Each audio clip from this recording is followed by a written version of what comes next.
वालेकुम स्टूडेंट्स, आज हम डिस्कस करने वाले हैं मैरिज के काइंड्स को। और पिछले वाले लेक्चर में हमने पढ़ा कि मैरिज के एसेंशियल्स क्या हैं।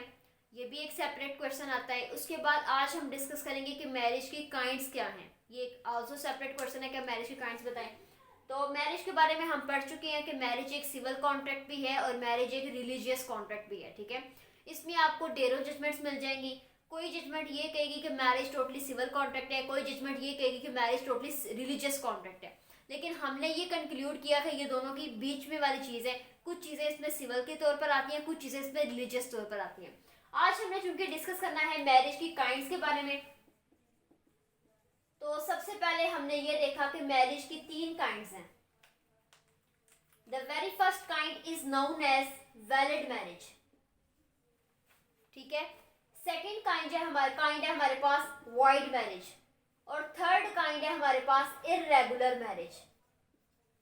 ये हमारे पास 3 काइंड्स हैं, 1, 2 एंड 3। बहुत इजी कॉन्सेप्ट्स हैं।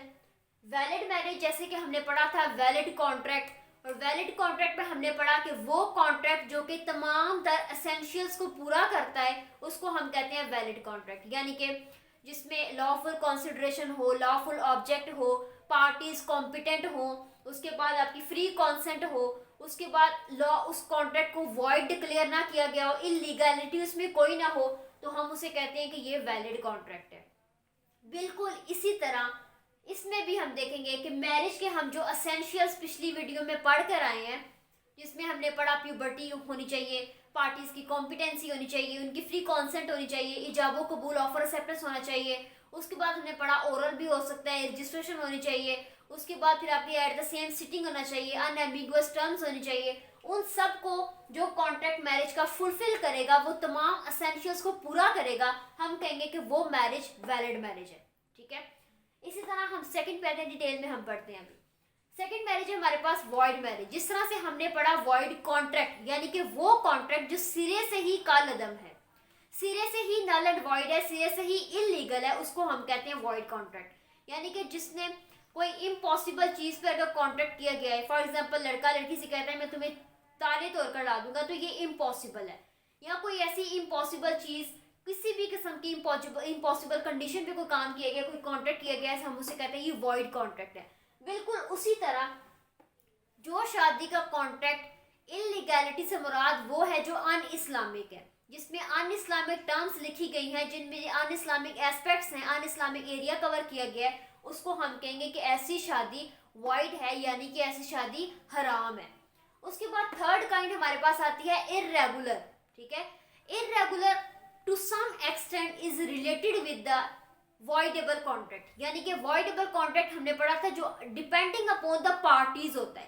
पार्टी की मर्जी होती है, वो चाहे तो उस कॉन्ट्रैक्ट को कंटिन्यू करे, चाहे तो उस कॉन्ट्रैक्ट को डिसमिस करवा दे, पार्टीज पे डिपेंड करता है। इसी तरह जो हमारा इर्रेगुलर है, इसको अगर हम चाहें, हम अगर उसमें से कुछ चीजें रिमूव कर देंगे तो वो हमारी वैलिड मैरिज बन जाती है। लेकिन अगर हम उसमें से वो वाली चीजें रिमूव नहीं करेंगे तो वो हमारी इर्रेगुलर मैरिज रहेगी, वो हमारी मकरू मैरिज रहेगी। उसको हम अब आगे पढ़ते हैं कि कौन सी चीजें हमने रिमूव करनी है, कौन सी हमने ऐड ऑन करनी है उसको वैलिड बनाने के लिए। अब उसमें कुछ आपके ना अरेबिक टर्म्स भी हैं, वो भी आप लिख लें। जो हमारी वैलिड मैरिज है ना, उसको हम कहते हैं सही मैरिज, SAHIH, सही मैरिज। ठीक है, जो हमारी इर्रेगुलर मैरिज है इसे हम कहते हैं फासिद मैरिज, और जो हमारी वॉइड मैरिज है इसको हम कहते हैं बातिल। ठीक है, ये 3 मैरिजेस होंगी। अब सबसे पहले हम डिटेल में जाके, डेप्थ में जाके पढ़ेंगे कि वैलिड मैरिज क्या है। इसमें वो कहता है कि जब तमाम के तमाम एसेंशियल्स जो हमने वैलिड मैरिज में पढ़े थे पहली वीडियो में, उन सबको जो मैरिज या कॉन्ट्रैक्ट पूरा करेगा उसको हम कहेंगे कि ये वैलिड मैरिज है। यहाँ पर मैं सिंपली बस इतना लिख देती हूँ कि जिसमें सारे essentials, all essentials of marriage are fulfilled, यानी कि तमाम के तमाम एसेंशियल्स फुलफिल किए जाएंगे तो हम कहेंगे कि ये एक वैलिड मैरिज है। उसमें हमने पढ़ा पार्टीज लीगल कैपेसिटी उनकी पूरी हो, फ्री कॉन्सेंट हो, साउंड माइंडेड हो, एडल्ट हो, मेजॉरिटी प्यूबर्टी गेन की गई हो, अगर वो अनसाउंड माइंड है तो थ्रू गार्डियन हो, अगर वो माइनर है तो थ्रू गार्डियन हो, सारे के सारे एसेंशियल्स पूरे किए गए हैं, तो हम कहेंगे वो मैरिज क्या है, वैलिड है, वो मैरिज सही मैरिज है। सेकंड, अब हम लोग चीज पढ़ते हैं वॉइड मैरिज को। इसमें आपने एक चीज नोट करनी है कि मैंने जैसे पहले भी अर्ज किया कि वॉइड मैरिज से मुराद है हराम या फिर बातिल, ठीक है। अब इसमें कुछ आती है प्रोहिबिशंस, ठीक है। प्रोहिबिशन से मुराद आप कह सकते हैं मकरूहात, ठीक है। प्रोहिबिशंस दो तरह की होती हैं, कुछ होती हैं एब्सोल्यूट प्रोहिबिशंस और कुछ होती हैं आपके पास रिलेटिव प्रोहिबिशंस, ठीक है। अगर किसी मैरिज के कॉन्ट्रैक्ट में एब्सोल्यूट प्रोहिबिशंस मौजूद हैं तो उस कॉन्ट्रैक्ट को हम क्या कहेंगे, वॉइड मैरिज कॉन्ट्रैक्ट। अगर किसी मैरिज के कॉन्ट्रैक्ट में रिलेटिव प्रोहिबिशंस मौजूद हैं तो हम कहेंगे उस कॉन्ट्रैक्ट को इर्रेगुलर कॉन्ट्रैक्ट, ठीक है। और जो मैंने पहले भी बताया कि इर्रेगुलर मैरिजेस जो होती हैं, अगर उनमें से हम रिलेटिव प्रोहिबिशंस को रिमूव कर दें तो वो हमारी वैलिड मैरिज बन जाती है, ठीक है। अब हम डिटेल में पढ़ेंगे कि ये एब्सोल्यूट प्रोहिबिशंस क्या हैं जो किसी भी शादी को हराम की तरफ ले जाती हैं, हराम बना देती हैं। The very first thing is है पॉलीएंड्री, ओके, इसको हम ग्रीन से लिखते हैं, ठीक है। पहली चीज पॉलीएंड्री, ठीक है, पहले मैं लिख लेती हूँ फिर आपको इलैबोरेट करूंगी। सेकंड है कंजेंग्विटी,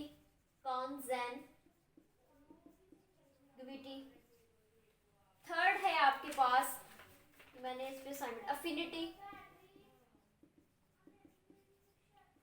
फोर्थ है आपके पास फॉस्टिरेज। फिफ्थ है आपके पास होमोसेक्सुअलिटी, ठीक है। जस्ट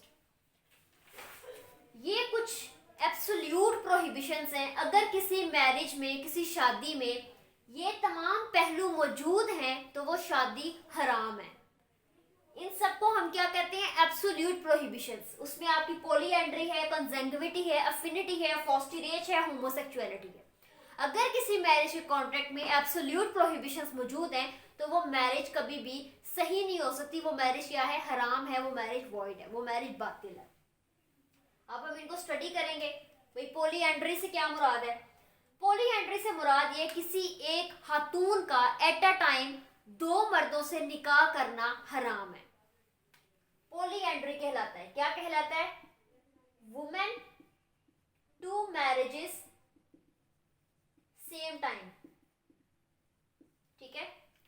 यानी कि मिसिस एक्स है, इलेबोरेट करते हैं यहाँ पे, ये एक लड़की है, इसकी शादी मिस्टर वाई से हुई है। एक खातून इस्लाम में सिर्फ एक मर्द से निकाह कर सकती है एट अ टाइम, ठीक है। जैसा कि मर्दों को तो ये हक है ना कि वो एट अ टाइम 4 बीवियां रख सकते हैं, लेकिन खातून एट अ टाइम एक मर्द से निकाह कर सकती है। खातून इससे निकाह करेगी, ये वैलिड है। लेकिन अगर खातून एट द सेम टाइम एक और मिस्टर से भी निकाह कर ले तो इसका ये वाला निकाह क्या है, हराम है। औरत एट द सेम टाइम दो कलेक्शन में, दो लिंक्स में नहीं रह सकती। ये कॉन्ट्रैक्ट क्या है, ये हराम कॉन्ट्रैक्ट है। इस कॉन्ट्रैक्ट के पीछे रीजन क्या रखी गई कि चूंकि जो खातून है अगर वो कल को माँ बनती है तो उसका, अगर वो एट द सेम टाइम एक मैरिज में इंडल्ज है, अगर उसकी शादी एक मर्द से हुई है तो उसका जो भी बच्चा होगा उसका बाप यही होगा। लेकिन अगर उसके एट द सेम टाइम दो आदमियों से ताल्लुक है तो फिर लेजिटिमेसी उसकी क्वेश्चन होगी कि उस बच्चे का बाप कौन है, मिस्टर वाई है या मिस्टर जेड है।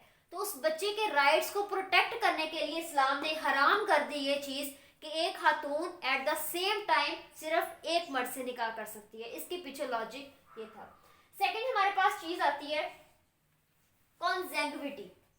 कॉन्जेंग्विटी क्या है, किसी भी शख्स का अपने मुहर्रमात से निकाह करना, यानी कि वो तमाम रिश्ते जो कि महरम है, महरम नहीं आप कह सकते, जो प्रोहिबिटेड रिलेशंस होते हैं, ये आप कह दें, ठीक है। मुहर्रमात में आप कह सकते हैं प्रोहिबिटेड रिलेशन। जैसे फॉर एग्जांपल ये की बात कर लेते हैं, मिस एक्स की बात करते हैं। मिस एक्स अपने ब्रदर से शादी नहीं कर सकती, अपने सगे भाई से शादी नहीं कर सकती। अगर उसने की तो ये एब्सोल्यूट प्रोहिबिशन है और ये हराम है, ये वॉइड मैरिज है।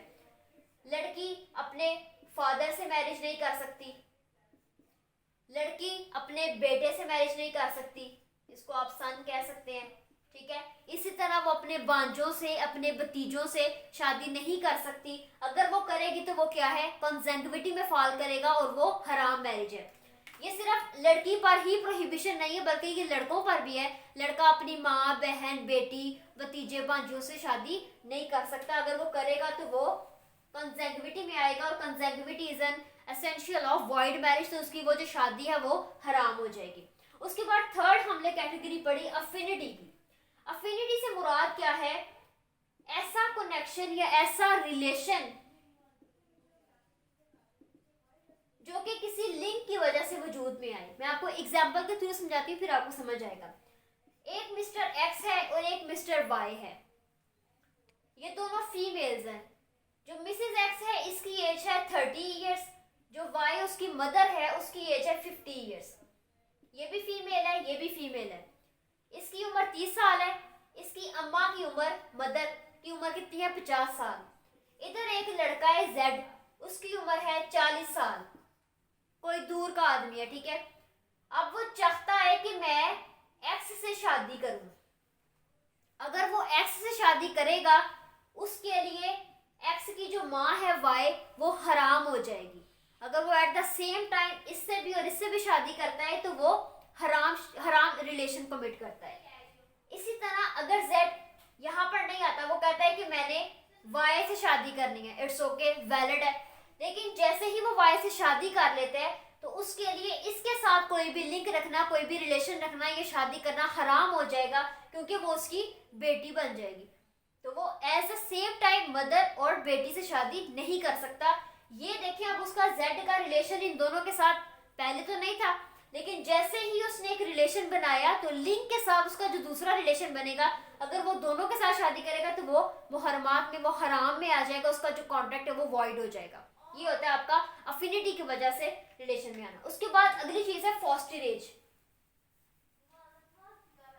फॉस्टिरेज से मुराद है किसी ऐसी खातून से शादी करना जो कि दाई हो, जिसने आपकी परवरिश की हो, दूध पिलाया हो, ठीक है। अब इसमें आप देखिए, फॉर एग्जांपल एक इंसान है, मिस्टर एक्स है, वाई की बात करते हैं, मिस्टर वाई है, उसको एक्स ने अडॉप्ट किया है, उसने इसे पाला पोसा, इसे बड़ा किया। अब वो उसकी रियल मदर तो नहीं है, तो वाई अगर इसे शादी करेगा तो ये भी हराम है। क्यों? क्योंकि वो इसकी दाई है, उसने उसे बड़ा किया, उसकी माँ की हैसियत रखती है। अगर इसे शादी करेगा तो ये भी हराम में आएगा। इसको हम क्या कहेंगे कि प्रोहिबिशन अंडर अफिनिटी, और ये भी एक वॉइड मैरिज है। इसके अलावा नेक्स्ट आपका जो लास्ट वाला है 5 वाला, वो है होमोसेक्सुअलिटी, यानी कि सेम सेक्स का आपस में शादी करना। फॉर एग्जाम्पल किसी फीमेल के साथ शादी कर लेना, किसी मेल का मेल के साथ शादी कर लेना। ऐसी शादियां इस्लाम में टोटली तौर पर हराम है और वॉइड डिक्लेयर की गई है। तो ये कुछ आपकी प्रोहिबिशंस थी जो कि एब्सोल्यूट प्रोहिबिशंस है। अगर किसी मैरिज के कॉन्ट्रैक्ट में ये चीजें इन्वॉल्व होंगी तो वो कॉन्ट्रैक्ट क्या होगा, वॉइड होगा, वो कॉन्ट्रैक्ट बातिल होगा। अब हम लोगों ने बात करनी है रिलेटिव प्रोहिबिशंस की, कि रिलेटिव प्रोहिबिशंस क्या होती हैं और वो किसी कॉन्ट्रैक्ट में अगर आए तो वो कॉन्ट्रैक्ट ऑफ मैरिज को इर्रेगुलर कैसे बनाती है। इसमें सबसे पहली जो चीज है, इसमें मैंने आपको पहले भी बताया ना कि जैसे ही वो रिलेटिव प्रोहिबिशन दूर की जाएंगी तो वो वैलिड मैरिज बन जाएगी, इर्रेगुलर से वैलिड बन जाएगी। अब इसमें सबसे पहली जो चीज आती है, इसको हम रेड से लिख लेते हैं ताकि इजी रहे, यहाँ पे ग्रीन से लिखते हैं, ठीक है। वेरी फर्स्ट थिंग इसमें आती है अनलॉफुल कंजंक्शंस। नंबर 2 इसमें आती है पॉलीगैमी। नंबर 3 इसमें आता है absence of proper witness, proper witness की एब्सेंस। नंबर 4 इसमें आता है difference of religion, differ of religion.